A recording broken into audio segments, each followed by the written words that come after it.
Boulder girl. Moved there in 1979 with my family. I love Jesus. I love hugging trees. I'm an environmentalist at heart, studied that at CU Boulder. I love sports. I love all kinds of sports. When I was a girl, I was nearly an elite gymnast by the time I was 13. I started to ski, snow ski when I was 2.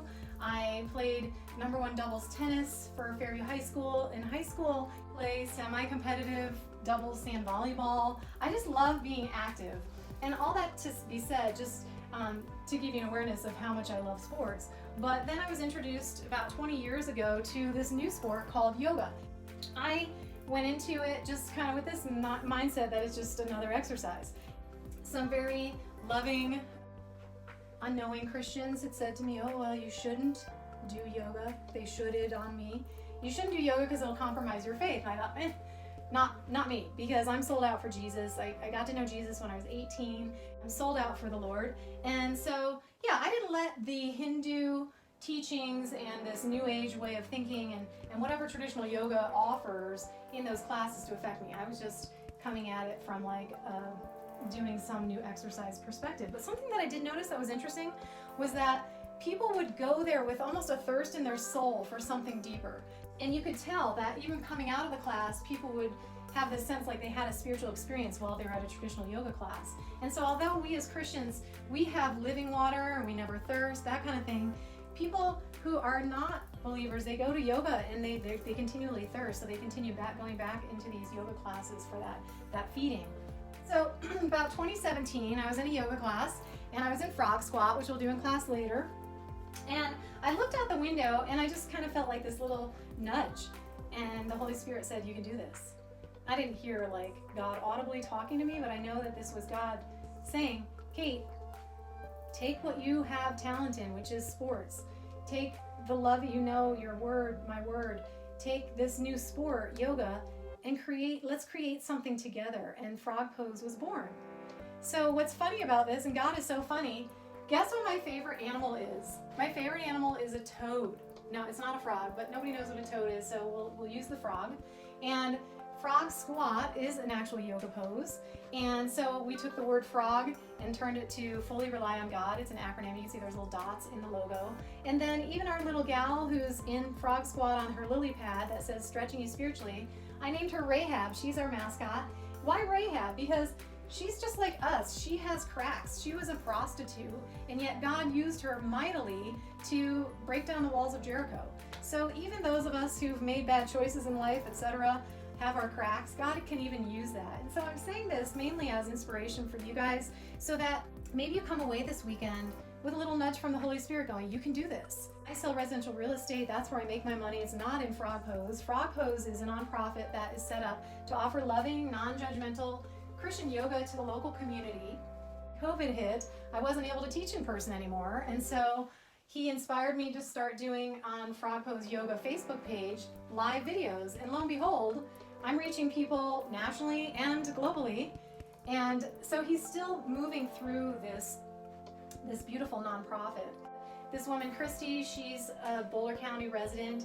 Her farm gave birth to baby goats, and she has a nonprofit that's near and dear to her heart and called House of Hope. And they take women and families out of sex trafficking and offer them housing through House of Hope. And she looked up on the internet and found Frog Pose and found me and asked me to come do a donation-based yoga class. We did 2 classes, and in 2 classes we raised $5,000, which is just so amazing. So yay, God.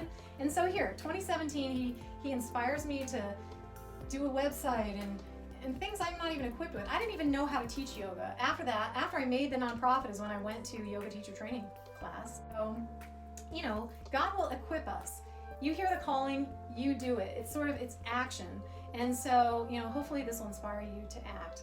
In Frog Pose Yoga, we take that which we know to be true, the love of God. So this mindfulness, this head knowledge of God, you know, studying the word and all that.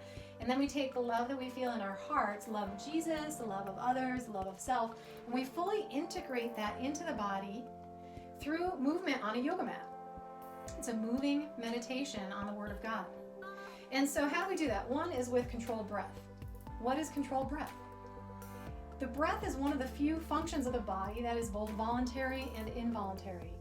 When it's voluntary, I say inhale, you inhale. I say exhale, you exhale. It's like Simon says. That's the voluntary piece where you're telling the breath what to do. The other component to the breath is it's involuntary. You can breathe when you're sleeping. You don't even know it. And so why have controlled breath? Well, breath is what's going to drive the pose in the yoga class, heal the body, the lungs, make the lungs stronger, and breath also encourages those around you. So if there's anything you take away from this, breath is yoga. It's not, can you do a handstand for 10 minutes? It's not, can you wrap your legs in a pretzel? Can you touch your toes? No, yoga is breath. And so let's go deeper. What does breath have to do with your soul? Who here even thinks of their soul? I really don't.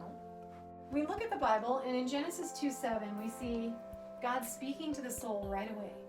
He says in his word, "Then the Lord God formed a man from the dust of the earth, and he breathed into his nostrils the breath of life, and the man became a living being." So he went from not living to being living. He went from not having breath to being alive. He went from a corpse, flesh and bone, to being alive. Have you ever thought about this before? So we break it down, and this word breath, breathe, is a Hebrew word called nephesh. And nephesh means, get this, soul. Nephesh means soul. So God has this man, and he breathes into him his soul. So we have flesh and bones, the soul, the human spirit, and then we're stamped with the Holy Spirit. And once we accept Jesus into our lives, like a dove descending on us, the Holy Spirit is with us, guiding us, counseling us, watching over us. This is the Holy Spirit. So as long as we say yes to Jesus at some point in our life, we are stamped by the Holy Spirit. And there's nothing in this world that can separate us from the love of Jesus as long as we're stamped by that Holy Spirit. So that's the breath component. Now, taking a look at the soul, what is the soul? The soul is our will, it is our desires, it is our personality. And just like Adam being born kind of in a newborn baby, they're just so pure, everything is pure, the body, the skin, the bones are perfectly formed, all that. And the soul is perfectly intact. And so, we come out into life, we're underwater breathing, we come out breathing air, like that's a miracle in and of itself. So we're walking along, we're out of the womb, and we trip, break our toe, it's broken. The bone is broken. And we know, it's hurting, we know, we go to the doctor, we get a cast, we soak it in Epsom salts, we have salves for it, we coddle it, we take care of it, and then hopefully it heals and we're good. But what about the soul? The soul gets hurt too. It gets fractured, it has fragments, you lose your will to do things, you lose your desire to do things. Why? Because the soul has been harmed through trauma. What is trauma? Trauma is you lost a loved one. Trauma is brokenheartedness, breakups. Trauma is things you did to yourself you knew you shouldn't have done. Trauma is things were done to you that were against your will. Sexual assault, me too, right? How often though do we take note to actually look at these fractures? Through breath, realization that is our soul, infusing into it life, and just accepting these fractures. We'll be asking God to be welling up in us a sense of where are these fissures, where are these things needing to be accepted? That's how we'll heal it. Sometimes when we feel a fractured soul, we'll act out in other ways that are contrary. Instead of just accepting it and having a conversation with what's going on, we go to the bottle. We'll start drinking more. We'll go to the pot. We'll start smoking more marijuana. We'll go to gamble or eat more or, name it. And that's how we artificially try to care for the soul. But there are soul care things. Do you like soul food? Do you like soul music? This is feeding the soul. So we're going to be feeding the soul during class through breath. Okay, so then the second concept of a frog pose yoga class is the poses on the yoga mat. Not everybody is in the same place in their yoga journey. Some of us are starting, some of us are seasoned yogis. It doesn't matter. But wherever you're at, know that we'll be doing challenging poses on the mat. And a challenging pose can make the muscles shake. That's okay. That's trauma being released from the body. And it's in these moments where where we're feeling the struggle, just like in life, where we might want to give up. but it's where we can focus on the breath. We can focus on God's word, his concepts, his precepts, that maybe we can hold the pose for just a few moments longer and stick with the soul. Stick with the soul pose. Really hold our strength, hold our power, and breathe through it. And guess what? The strength we learn on the mat, we can then take out into the world.